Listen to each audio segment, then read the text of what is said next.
times at most, CRL 2025. Will we see the first ever 3-time? Or can Sub take the championship home to Brazil? And Sub going something fast one more time, and he did not like losing that Dark Goblin so quickly, and there's a mortar connection to open up the game. I mean, that is already a horrible start for Sub. You talk about not letting the mortar lock on the Skellies. Dark Goblin comes in, it's the closest unit. Mortar goes to the closest unit that's in range, gets on top of the Dark Goblin, that's wasted elixir. Then he has to overspend with the minions, and then Mo gets a connection. Easy fireball there. I really don't love seeing Sub go right back to a cycle deck to open things up. I don't believe that mortar gets there. No, not with the Goblin Gang. There is an activation you can pull there. And Mo's done it during World Finals. Yep. You know, it's interesting in this situation. We're talking about maybe looking for Sub to go with something heavy. He's not super great with P.E.K.K.A. Gob Giant, with E-Giant, with Golem. He's okay with things like Graveyard, the Lava deck. We might see him go Lava, P.E.K.K.A. Bridge Spam. But those big, heavy ones that are usually the massive swings, not really in his wheelhouse. Yeah, and you know, I do understand how strong they are in the meta right now, but it's always so tough to kind of, you know, place and pray, as we say, when we talk about heavy decks. You know, we always talk about outplayability with faster cycle decks, which is why you see Sub continuing to go that direction. But maybe a beatdown attempt is the way to go after the first 3 games didn't go your way.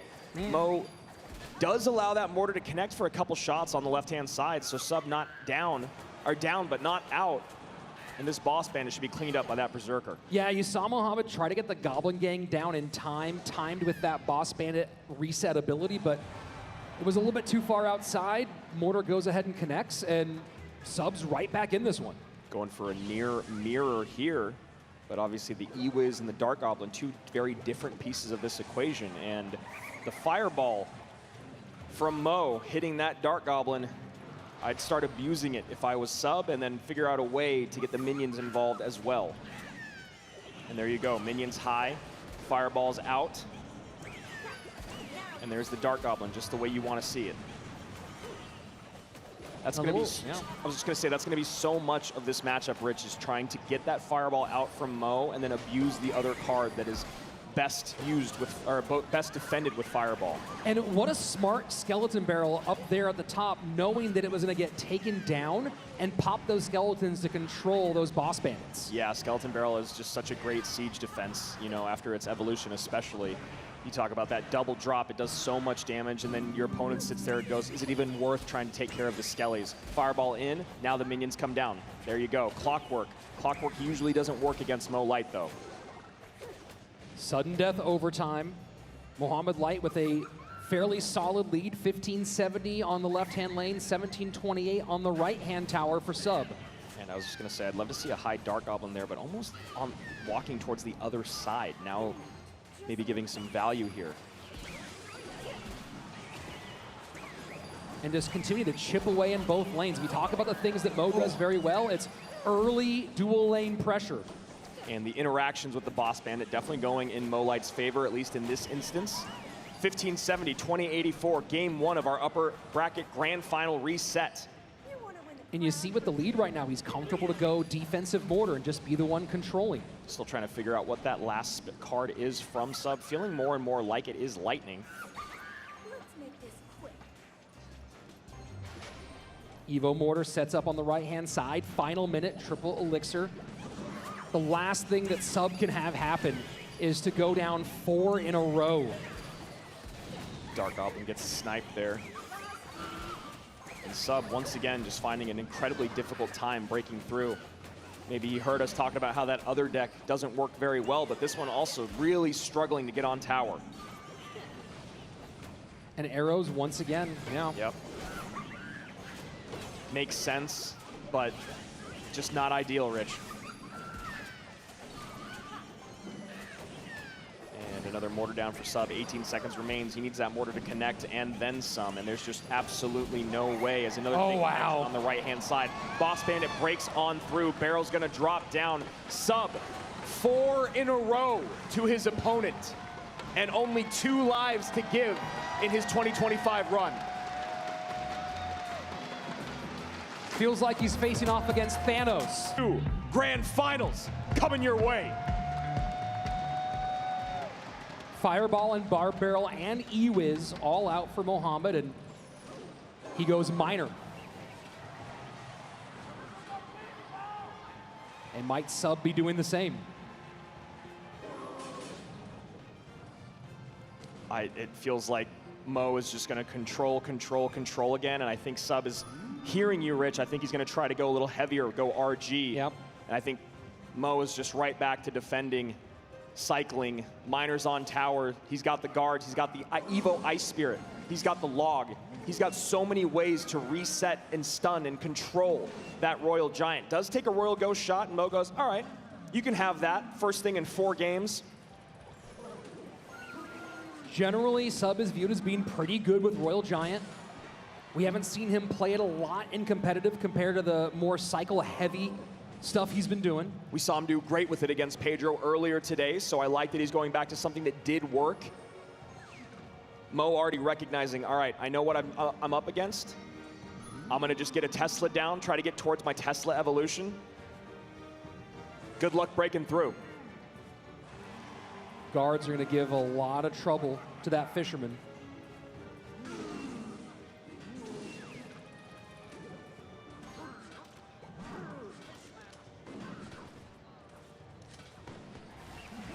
And the tension in this room right now, Andrew. Yesterday we said it, I can echo it right now, as there's hundreds of people behind us and you could hear a pin drop. Waiting, hanging on bated breath to see, will the GOAT be the first ever to repeat the first 3 time? Or can the Cinderella story of Sub continue on? First Royal Giant. I just don't know how you're going to break through, how you're going to beat the cycle. Teslas are out early. Guards are always there to protect the Fishermen. Logs and Ice Spirits. Oh my. Oh my, indeed. Evo Tesla out preemptively. I mean, and look at that. That's just one of those things where you're like, I don't even care about playing my Evo when you're not on offense. I just need to, just Sim City, as we call it. Buildings down, always gonna have that second building ready. You have another RG, I have another Tesla.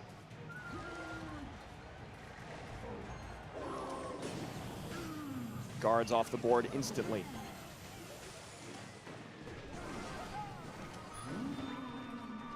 Lead is, for the moment, for Sub, 27-13 to 26-68. From the top right of your screen down to your bottom left. And now Sub gets aggressive at the bridge. And hyper aggressive at the bridge. Log plus E-Spirit to clean up the guards. And I was gonna say, should get a shot, but there's that Evo Ice Spirit we were talking about. Just so many ways to control this game. The only way to win this is for an Evo Royal Ghost to cause problems on Sub's end. That's what Sub needs to have happen. How can I make the Evo Royal Ghost make Mo spend more than he wants? And Mo goes, I'm very happy to take that tower damage, sir. Thank you. Yeah, we saw him doing that the other day, throwing this rocket on top of the cycled RG in the back.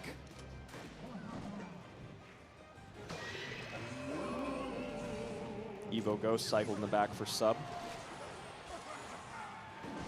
And I like that delivery, going to that inside in the hopes that it would go back and help. Doesn't do it here, gets taken off the board. And now this is what you were talking about. Can the Evo Ghost do a little work? This case, not going to give him much. And Mo still gets the damage on the RG and the tower from the rocket. 21-46, 26-27. 1 minute remains in overtime. Low Tesla here. That's going to give some fireball value. You almost feel bad for him, just like you did for Pedro. There's just no way to break through.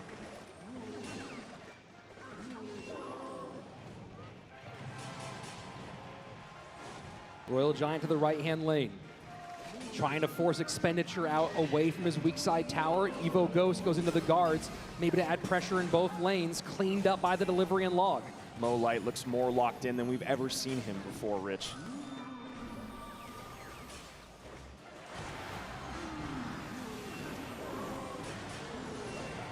Just a few more moments of defense from Mohamed Light. We see the little smile. 5 in a row. back-to-back-to-back-to-back game wins after doing it to Pedro. The precipice of history. Can Sub stop him? You see there his biggest rivals of Sub, Pedro and Mo Light. He was able to deal with one of them today. The other one, giving him a lot harder time. You see the Gob cage come out and Mo nod. Maybe he is going to the skies. Yep. Could also be going piggies. Could be going piggy zappies. Zap makes me think to the skies.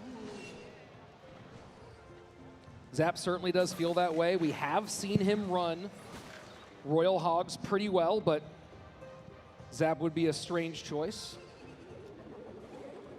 And Mo going with this very popular bait deck on ladder. We'll see if he's going to rock the Rascals or if he's got a different trick up his sleeve. I like this call from Mo, though, because you know Sub is feeling the pressure, and you have to have your micro interactions absolutely dialed to keep up with this deck that Mo's running, especially when you get to triple.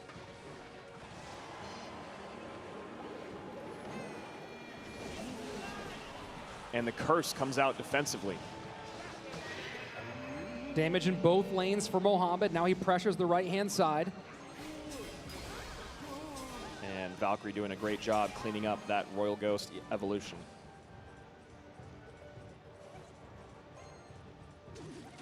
The question is, Rich, a lot of times when we talk about going to the skies, going with Lava Hound, there has to be a moment where you sacrifice damage or a tower usually to get your Lava on the board, or you have to make your opponent make mistakes elixir-wise so you get the advantage.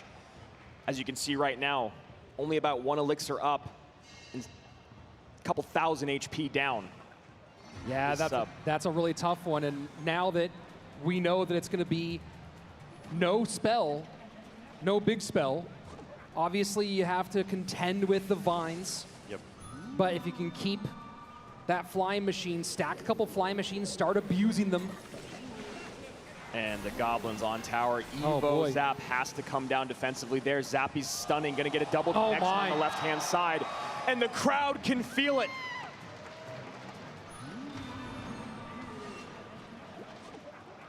Dark Goblin to snipe, just in range. And the vines. And Mo knows. You can see it on his face. Greatness. The spell power. There's no way to deal with the Zappies and with the Dark Goblin. And the barrel goes in. Mo's got his hands on his head. And what a perfect curse. We're in sudden death overtime. Sub hanging on by a thread. 112 HP separates Mohamed Light from being the first ever 3-time. Oh my word, wall breaker. And the Vines comes in, cycled on the left-hand side, 36 HP, 1 more Vines, 3 titles. And here we go. That is gonna be it. Vines hit, Mohamed Light, 3-time world champion. He's been the best in the game for years, but now it's undisputed. The reigning, back-to-back, 3-time world champion. The Pharaoh's done it again.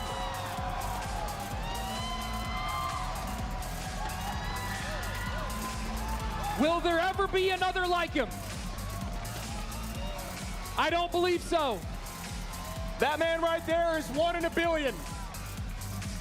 Him and Allen, so much work over the years. And